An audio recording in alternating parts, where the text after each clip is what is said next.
Because of the way the universe is created, we each of us live in two worlds at the same time. We have to live in the outer life of our own bodies and the inner life of our own souls. Hello and welcome to Living the Inner Life. I'm your host, Chris Sheridan. Join me on the discovery process of exploring the inner life, this interior part of our experience that's going on all the time as we interact with the outer world. And it's my belief, and the belief of a lot of other people, is that we can move from the inner towards the outer if we want to be more productive, if we want to be more efficient, more successful in all areas of our life. So this is living the inner life, from the in towards the out. And today I want to talk about shoes being too small. Carl Jung, the Swiss psychiatrist, said that we all walk around in shoes that are too small for us. Okay? Now, I don't think he means real shoes. What he's talking about is that we are living lives encumbered in a shell that's smaller than we are, than what's inside. Our inner potential is so much greater than the lines that we draw around outside ourselves for what we think that potential is. Now, a lot of us know we have probably more potential, or we're able to do more with the potential that we have than we are presently, meaning we can do more. We know we have more capacity, more energy, more dedication, more effort that we can put into things. Okay? We're not all living at 100%, and you can't really live 100% all the time. We can only do as much as we can every day and with what we have to work with. But also, I think that maybe we don't realize how much potential we have. Okay, you've probably heard of a car not operating on all cylinders. So in the case of a V8, that is an engine that has 8 cylinders, we might be moving and driving ourselves around the world with only 6 cylinders firing, okay? Meaning that there's a couple more left. We have more capacity to do more, but that's what's known. And I think what Jung was getting at, that maybe we're not in an 8-cylinder car. Maybe we think we are, and that's the limit of our potential. Maybe we have even more than that, more than what's visible, more than what's recognizable, okay? More than we've actually tried to use. Now, I'm not sure what happens, but somewhere along the way, we stop growing. Now, we're always continuing our learning, at least hopefully we are learning in that sense that we're taking in more and we're doing more and we're experiencing more. We are maybe reading more books, seeing more shows, traveling to more places. Life is a continual process of learning and exploring and uncovering more and more. But in some areas, we don't, okay? We can start out intellectually in kindergarten and go through high school. We can, beyond that, learn a trade, and whether we grow in our work, that is through our jobs, we can take on more responsibilities, rise up in the corporate ladder, as it were, or just get promotions. And as you have more experience in the workforce, in a particular job, you're going to know more. So as you get older, you may train new hirees that come in. You share the gift and share your experience of having had more time under your belt. Okay? But at some point, and I think this is again what Jung was getting at, we stop growing maybe emotionally, okay? Intellectually and technologically, I think there's a lot more growth that continues in life than perhaps there is emotionally and spiritually, psychologically, philosophically. Okay, we at some point, I think in adulthood, say, well, okay, we may not consciously say this, but we may say, well, okay, this is it. This is what I know. This is what the world has to offer.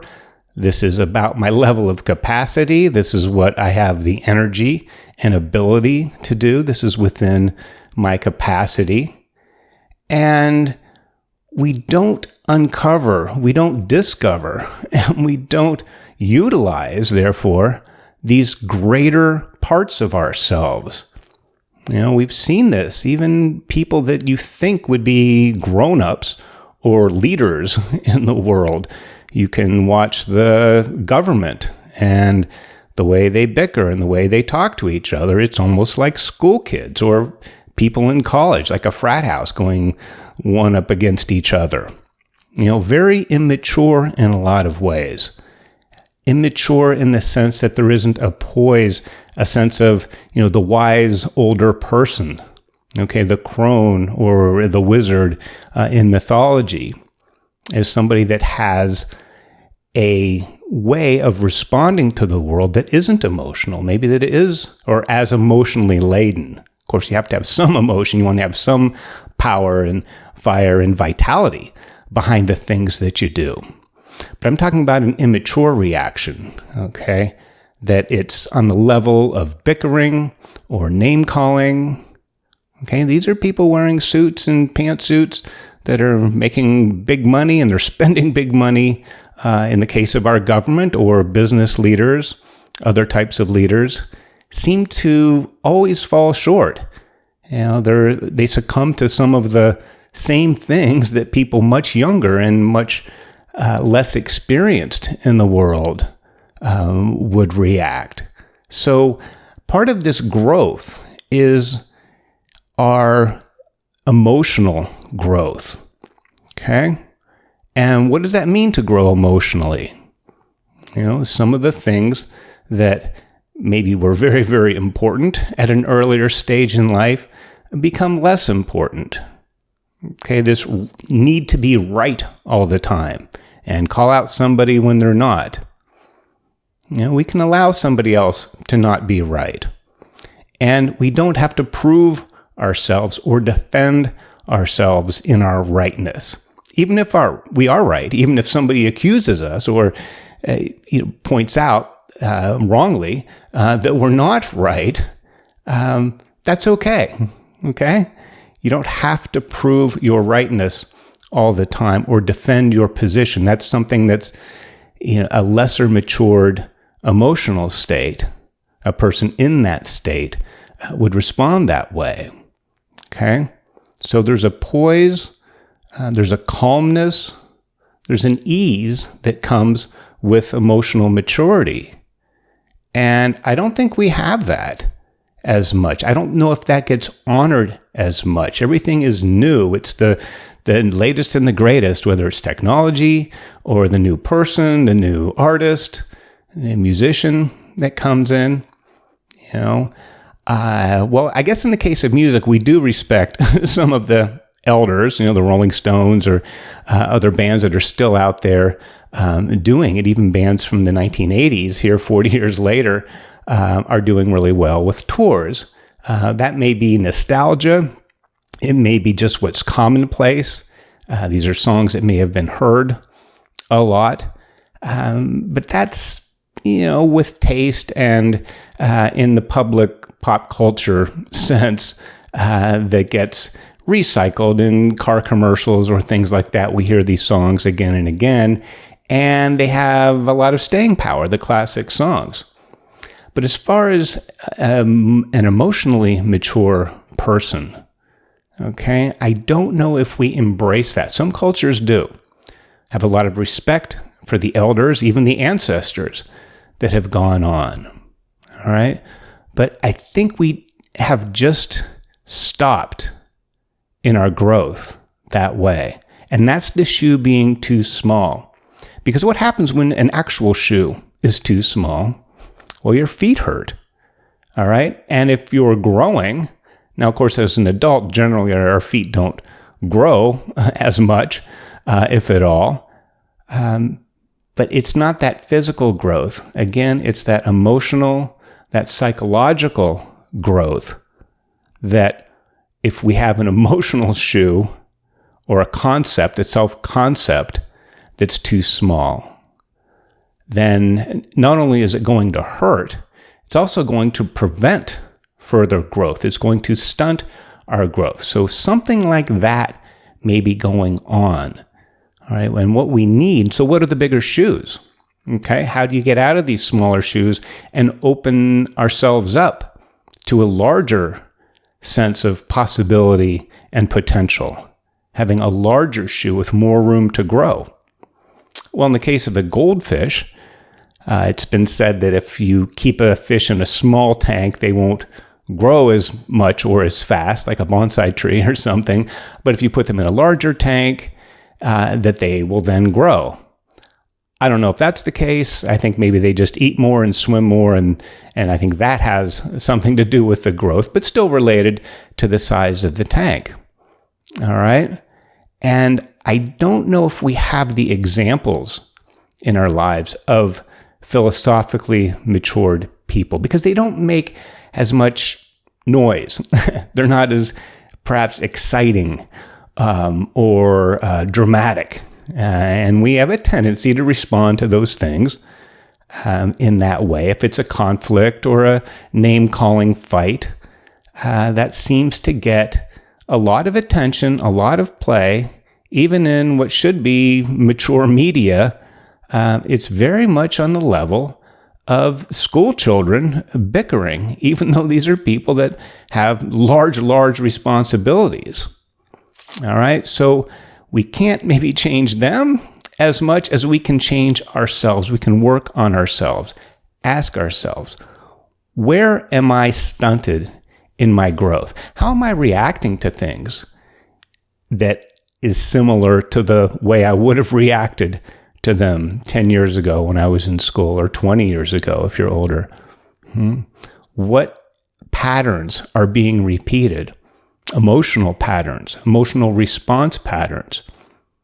Now, I've come to understand in alcohol and drug addiction and recovery that at the onset of the alcoholism, usually there's a trauma. And this can happen whether or not you pick up alcohol or drugs or not to cope with this trauma. But something significant happens, or a series of events that can cause somebody to stop growing. And what they say sometimes in recovery is that once you then become sober, you pick up where you left off. So you may be 40 years old, but you're in an 18 or 19-year-old emotional state, all right, because it stunted that, the alcohol, or whatever it is you bring on to stay stuck. You stay in that emotional stuckness, smallness, too small, all right, these too small shoes. So to pick it up and to keep going, we can see if we just run up against the same pattern and have some of the same reactions, try to recognize that. And if you can, say, well, geez, I was responding like a child. That was a little immature, okay? Especially now, parents, I'm talking to you right now. If you're arguing with your teenager on the level of your teenager, you're not really helping. You're not helping you. You're not helping the teenager. You're not helping anybody grow, okay? You have to take the high road, be the bigger man sometimes, as they say, and don't retaliate. Don't fight back if somebody calls you names, okay? Well, geez, somebody called me a name. Well, okay. Are you going to call them names back and then just be part of that or stoop to their level? I think that's emotional level when people talk about being at a certain level. So take the high road. Maybe not a smug, oh, holier than thou high road. That's a false kind of being a bigger person. Okay? It's allowing somebody else to be wrong. Allowing somebody else to be wrong about you. As long as it's not really hurting your reputation or putting you in some kind of financial or legal trouble, isn't it okay if they're wrong? Do you have to prove yourself right? What is weak in you that needs to be so defended and so defensive that you have to prop it up? All right? And this is what I mean by poise. I think there's a calmness, there's a centeredness about knowing who you are, about growing emotionally, to where a lot of the slings and arrows that come at us, won't be as destructive, and we won't feel the need to respond on an immature level, a more mature response. Think of it as even like a much smaller child. Okay, maybe a teenager, you're going to argue, and they can fight back, and they can be very good at that. I remember I was a teenager too. It happens to all of us. But a much smaller child, if they didn't get something right, or if they did something wrong, you're not really going to come down and hammer them or call them stupid for not knowing something. No, you're going to help show them the way. Okay, ooh, this was wrong. Try not to do that. Try to do it this way. You're going to show by example because you're much further down the road. You know how to do things. Okay, or an apprentice at work, somebody you're showing the ropes. They're going to make all the same mistakes you did. All right, you know better because you've had more experience in life and as a parent or in work. And the proper way is to give direction, show by example, give them the example of the correct way to do something, how to respond, how to manufacture something if you're in a factory type of a job. Okay? Because you know this, you've built this experience, and it shouldn't be threatened because somebody doesn't know what they're doing. No, that's a time for you to rise and to be the calm, centered, wise person who can help somebody through something. We have to allow people to make mistakes, okay? Because we've made them throughout our lives.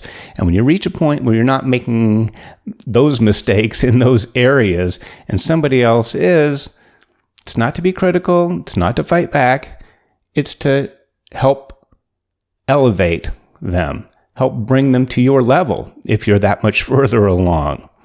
Or at the very least, just let them make mistakes and they can figure it out on their own, because a lot of growth and experience has to come from within. You know, we have to experience things. You have to make a mistake. You have to fall off the skateboard a few times before you know how to ride it. It's a natural part of learning through mistakes. A team would learn how to play better at their sport if they know how to lose. And you can take a loss and learn from it and then apply that to the next game and the next season and hopefully get better and win more games.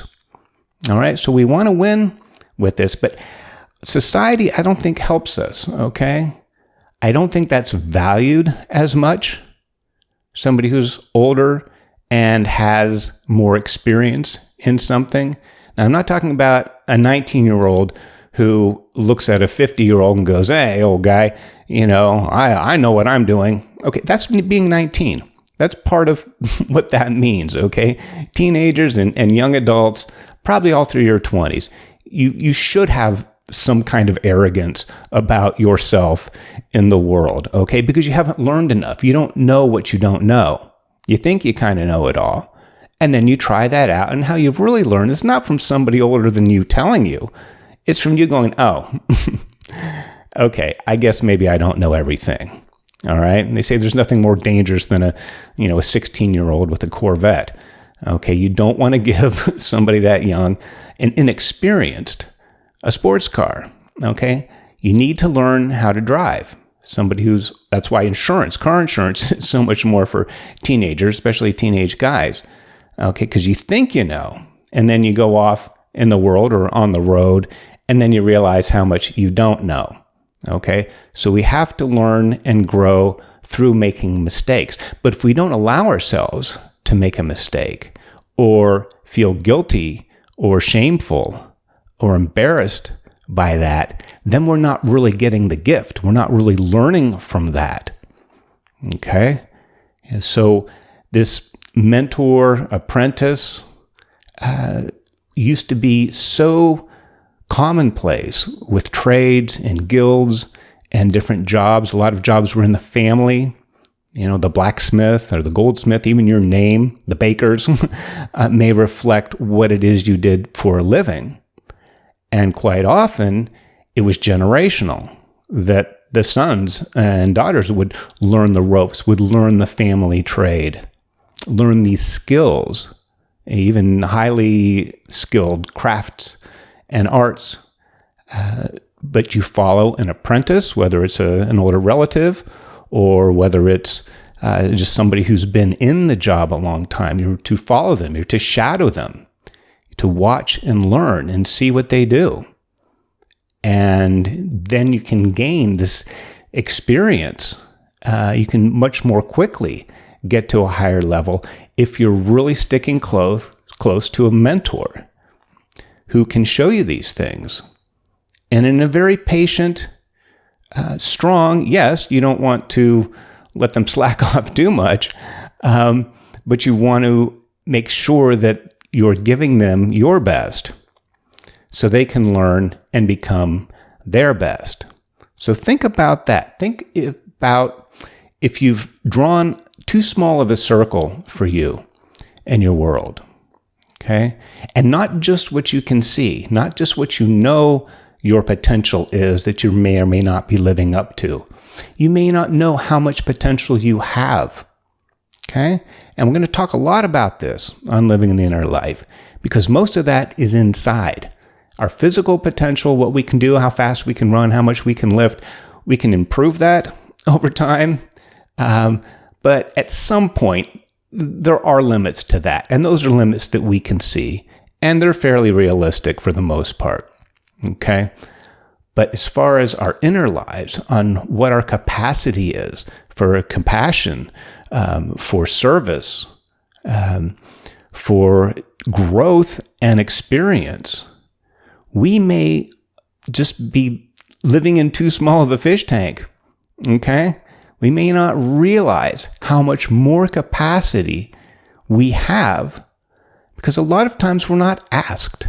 We're not pushed that way. We're pushed in some ways, sometimes to the limit on what we could do. And I think in kind of an unnatural way, the way work and a lot of other things in life, in society, in culture, these demands that are placed on us, maybe too much.